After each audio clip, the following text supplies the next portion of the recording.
Faire un petit clap. Vous pouvez faire un petit clap, les gars?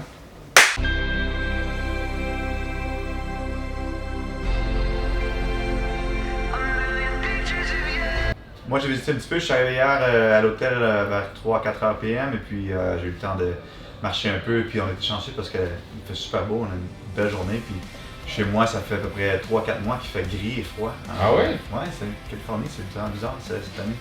Alors ça fait du bien. J'ai visité un peu. Puis aujourd'hui, même après être venu ici à la salle de spectacle, je suis allé prendre un café. J'ai pris les petites mobylettes, les petits scooters payants. C'était cool. Toi?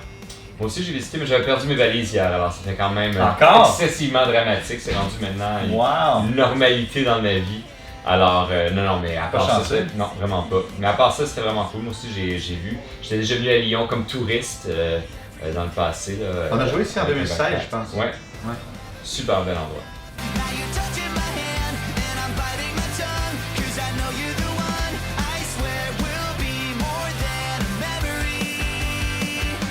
Non, pour nous, ça prend, je pense, 100% de focus. C'est quoi focus en français? Tu te dédies à la tâche. Oui, il faut vraiment te dédier. Ça n'arrive pas juste comme ça. Alors, ça prend vraiment un temps à louer qui est juste pour faire la musique. Alors, on fait ça entre les tournées. D'ailleurs, on avait déjà essayé le deux bus avec le studio. Finalement, il y en a un, c'était le party bus. Puis l'autre, c'était un petit peu plus tranquille. Ouais, ça n'a pas marché.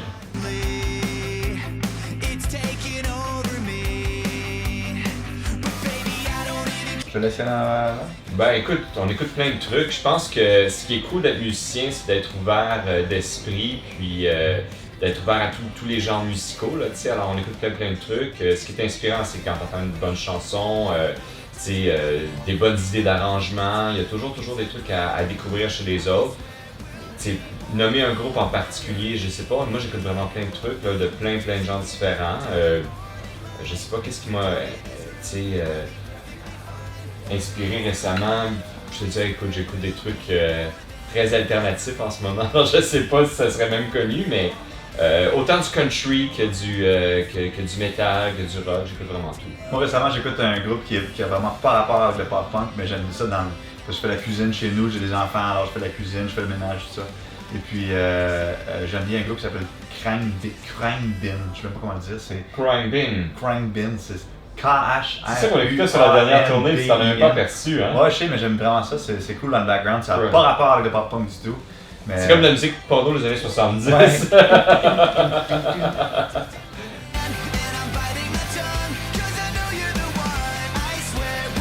C'est pas arrivé, je pense que Derek, je dirais, surtout avec la pandémie et tout ça, il voulait rester en santé, puis je crois qu'on a fait une tournée aux États-Unis, puis en plus, après le premier quelques jours, il est tombé malade, alors il devait faire attention, alors on a fait pas de performance ensemble, malheureusement. C'est vraiment cool que c'est ça qui soit sur la chanson, on est vraiment super heureux de ça, cool. mais puis écoute, c'est son truc à lui, hein, je sais pas.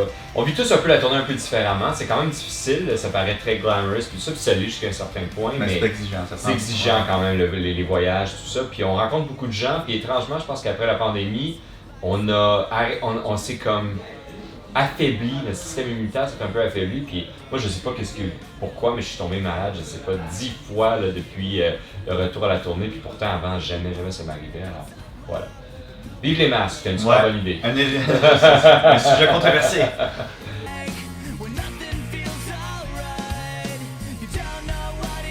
Oui, je pense que oui, c'est sûr que, écoute, quand tu vas dans un pays différent, il y a des pays plus exotiques que d'autres, comme là on vient de faire une tournée en Asie du Sud-Est, nécessairement tu vois des choses que tu vois pas nécessairement ailleurs, comme il y a beaucoup de gens qui sont musulmans voilés, il y a des gens en Asie, tu vas voir vraiment tu vas voir des gens de l'Inde, tu vas voir des gens de Singapour, tu vas voir des gens qui viennent d'Indonésie, alors ça fait vraiment des mix quand même cool. L'énergie est différente. Si on va au Mexique, si on va au Brésil, c'est la folie, là, au point que même, honnêtement, c'est le bordel, franchement. Là,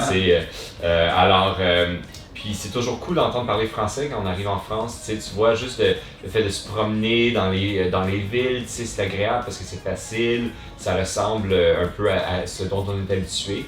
Mais je pense que c'est ça, c'est surtout les cultures différentes. Mais nécessairement, l'Internet, les réseaux sociaux fait que ça s'uniformise aussi en même temps, tu sais. Peut-être à défaut, c'est peut-être pas ce qui est la meilleure des choses, mais c'est ça. Malheureusement, on se retrouve un McDo à peu près dans toutes les places au monde, ce qui n'est pas nécessairement la meilleure des choses, mais c'est là qu'on en est. Ouais.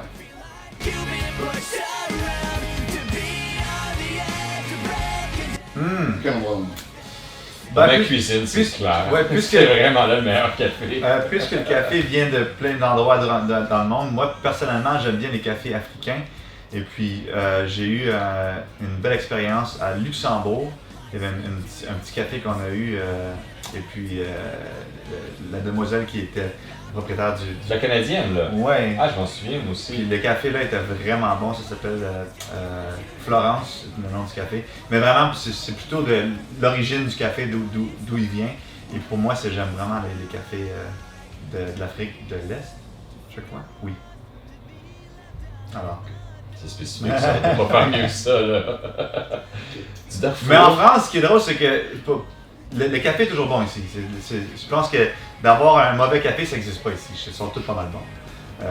Moi, je trouve, en tout cas, en comparé aux États-Unis. L'Allemagne aussi, c'est assez solide pour le café, quand même, surprenant. Et puis. C'est l'Italie, mais ouais, ça va être bon. On va être là demain, je crois.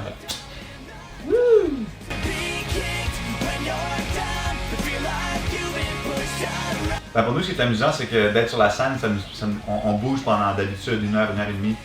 Chaque jour, il y a beaucoup de mouvements, c'est assez physique quand même. Puis il fait chaud, alors on a un petit peu de cardio qui est activé. Alors, mais pour moi, c'est vraiment le mouvement, c'est de faire des choses. J'aime bien faire du yoga. Sinon, essayer de bien manger. Manger, c'est aussi important, sinon pas plus important que. Ouais, dormir, manger, c'est peut-être plus important que le sommeil. Ouais, le sommeil. Ça marche pas très bien.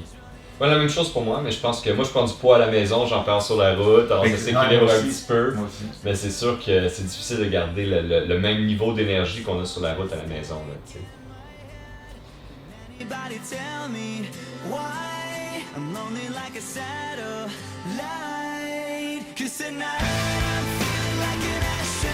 Ben en fait, tu vois, on a eu la chance pendant la pandémie que I'm Just a Kid devienne une sorte de succès viral incroyable. Même que franchement, on savait pas particulièrement bien ce que TikTok faisait, ou à part les petites danses, on comprenait pas vraiment l'effet de la plateforme. Puis nos amis nous ont parlé, c'est ça, nous ont demandé, regardez, là, les gars, c'est vraiment gros, là, vous devriez porter attention. On a commencé à y porter attention, puis après ça, on s'est dit, mais écoute, la plateforme semble attirer d'autres intérêts là, que justement les danses qu'on connaissait. Puis on s'est lancé là-dedans comme ça. C'est vraiment I'm Just a Kid qui nous a un peu introduit là, au phénomène. Puis on a des gens autour de nous maintenant, on a des gens dans notre équipe qui sont plus futés que nous et puis qui réussissent à faire des vidéos qui sont quand même cool. Parce qu'on veut pas non plus perdre l'identité du groupe. On veut pas commencer justement à faire des conneries qui nous ressemblent pas, tu sais. Mais on a toujours été présents sur les réseaux sociaux, on a toujours trouvé une manière d'exprimer notre identité sans nécessairement dénaturer ce que le groupe est.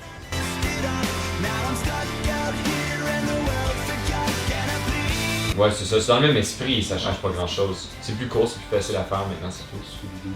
Ouais, voilà.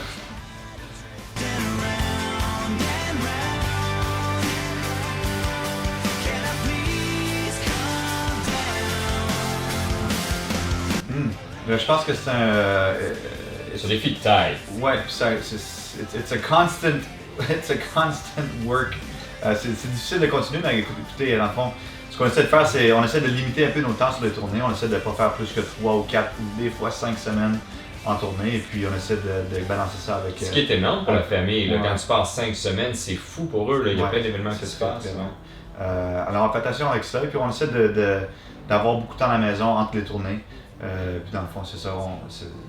C'est la seule chose qu'on peut faire vraiment. Mes enfants sont ados, ils sont vraiment contents quand je pars. Ils ont la maison à eux seuls, party, il y en a eu déjà trop.